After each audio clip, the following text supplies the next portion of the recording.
여러분은 자신을 사랑하고 있나요? 아마도 자신을 사랑한다고 자신있게 말할 사람은 없을 것입니다. 대부분의 사람들은 자신을 사랑하지 않습니다.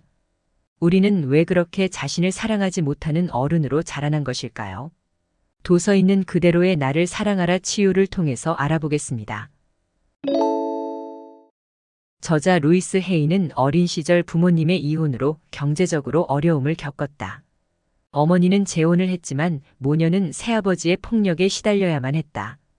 이웃집 노인에게 성폭행까지 당했다. 그녀의 어린 시절은 학대와 폭력으로 불행했다. 결혼 후에는 남편의 바람으로 이혼하고 상담사로 활동하던 중 암에 걸렸다. 그녀의 비참한 삶은 끝이 보이지 않는 듯 했다. 암에 걸린 그녀는 암을 극복하기 위해서 정신적 치유에 대해서 깊이 공부했다. 자기 자신을 사랑하고 인정함으로써 암이 완치되는 경험을 통해 자기 용서와 사랑, 감사가 가장 큰 진리임을 깨달았다. 사람들에게 건강, 재정, 인간관계 등 인생이 엉망인 원인 리스트를 써보라고 하면 다양한 원인을 적는다. 리스트를 자세히 살펴보면 우리는 애초에 하고 싶지 않았던 일로 인해 수년간에 걸쳐 자신을 하찮게 여겼다는 사실을 알게 된다. 아니면 자신이 원하지도 않은 일을 하지 않았다는 사실 때문에 자신을 비판해 왔다는 것을 알게 된다. 자신이 원하지는 않았지만 단지 다른 사람을 기쁘게 하기 위해 억지로 했던 일이라는 것을 깨닫는다. 대부분의 경우 자신이 부족하다고 느끼고 이 사실에 두려움을 느꼈기 때문에 남이 시키는 대로 따랐던 것이다.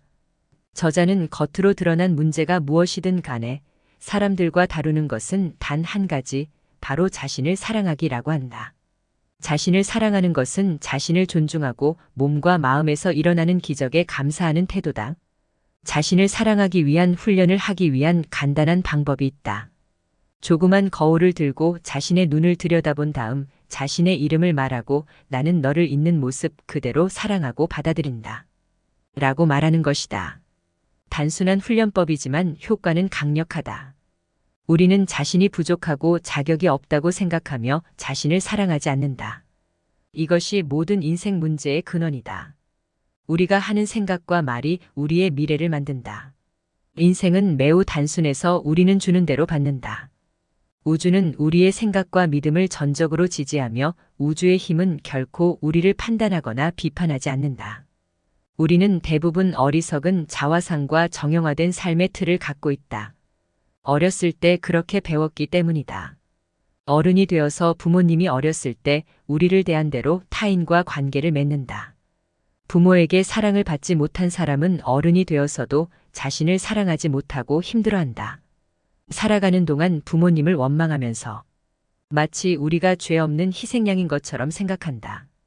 그렇다고 우리의 문제가 해결되는 것은 아니다. 부모를 원망하면 안 된다. 부모님들도 사랑하는 법을 배우지 못한 희생자의 희생자였기 때문이다.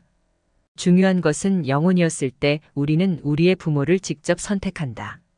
부모는 우리의 방식을 비춰줄 거울이다. 우리의 단점과 어려움을 극복하는 법을 배우기에 완벽한 모델이었기에 선택했던 것이다. 우리는 모두 내면에 3살짜리 어린아이를 데리고 있다. 대부분 이 내면의 아이에게 소리를 지른다. 그러면서 왜 우리 인생이 잘 풀리지 않는지를 고민한다. 우리 인생의 대본은 우리가 어릴 때 들은 메시지에서 비롯된다. 비난하기만 하면 문제에서 빠져나올 수 없다. 다른 사람을 비난하면 내가 가진 힘이 다른 사람에게 넘어간다. 상황을 이해해야만 문제에서 벗어나 자신의 미래를 통제할 수 있다. 과거는 바꿀 수 없다. 미래는 현재 우리의 생각에 의해 만들어진다. 진정한 힘은 항상 현재에 있으며 부정적인 생각은 언제든지 긍정적인 생각으로 바꿀 수 있다. 분노, 비난, 죄책감, 두려움이 병을 불러일으키는 가장 큰 원인이다. 우리는 과거에 대한 태도를 바꿀 수 있다. 자신의 낡고 부정적인 생각을 바꾸고 변화하려고 노력해야 한다. 모든 저항을 내려놓고 자기 마음의 주인이 되어야 한다. 과거에 대한 집착을 버리고 다른 사람을 용서해야 한다. 이제 와서 과거를 바꿀 수는 없다. 하지만 과거에 대한 생각을 바꿀 수는 있다. 아주 오래전에 누군가가 나에게 상처를 주었다고 해서 지금 이 순간 자기 자신을 괴롭히는 것은 어리석은 일이다. 모든 질병은 용서하지 않으려는 마음에서 비롯된다. 아플 때마다 주위를 살펴보고 용서해야 할 사람이 누구인지 찾아볼 필요가 있다. 저자는 여기서 더 나아가 가장 용서하기 힘든 사람이야말로 제일 마음에서 내려놓아야 할 사람이라고 한다.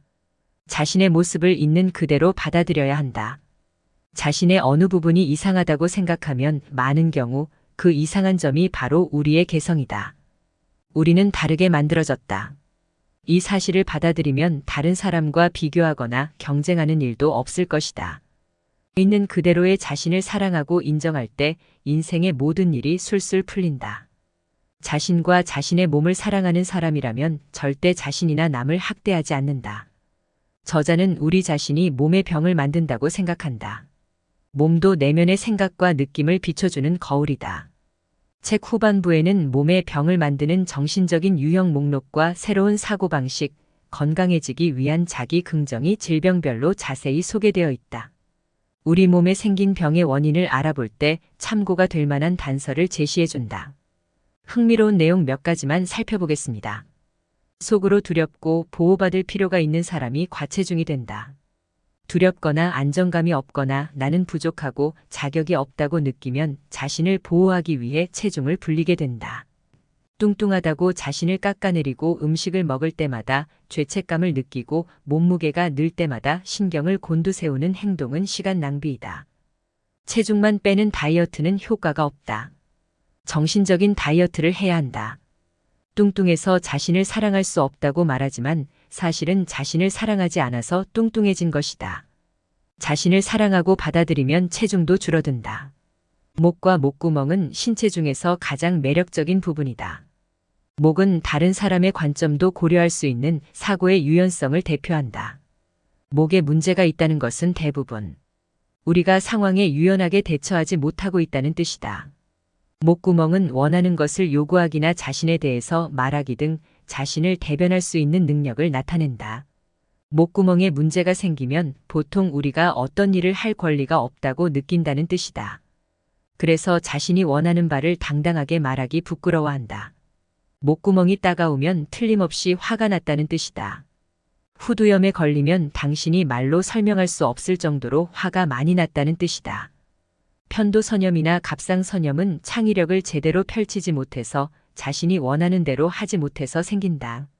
암은 오랫동안 눌러왔던 분노의 감정이 몸 전체를 갉아먹어서 생기는 병이다. 어린 시절에 믿음이 깨지는 일을 겪으면 평생 이 경험을 잊지 못하고 자신을 동정하며 사람들과 오랜 기간 동안 의미 있는 관계를 지속하지 못한다. 암 환자는 자신에 대해서 매우 비판적이다. 자신을 사랑하는 법과 자신을 받아들이는 법을 배우는 것이 암을 치유하는 데 가장 중요하다. 몸의 다양한 병을 일으키는 가장 큰 원인은 두려움과 분노이다. 이 모든 생각이 몸의 독소를 만들어낸다. 마음의 짐을 놓아버리면 모든 신체 조직이 정상적으로 작동하기 시작한다. 그리고 자신을 사랑하면 몸의 병을 치료하는데 엄청난 도움을 얻을 수 있다. 사랑은 치유하는 능력이 있기 때문이다. 우리의 가슴에는 어마어마한 양의 사랑이 있어서 마음만 먹으면 지구 전체를 치유할 수도 있다. 우선 우리 자신부터 치유해야 한다.